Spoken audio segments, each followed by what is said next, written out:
Let's come, we'll show you the aging area where after finishing the product, we put all the products to tested here in the aging area. So as you've seen here, many product testing is going on. Here we test the different optical parameters like RGB testing, brightness testing. So around 72 hours we test the product and we check if there is any fault or if there is any production defect. After getting clearance from the production department, then we send this to the shipment area. So as you've seen here, all the product aging preparation is going on here. So you can see the outdoor. This is 45-degree angle displays. The testing is going on.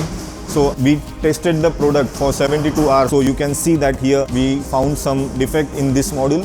So we check multiple times and we make sure to make a proper finished product before the packing.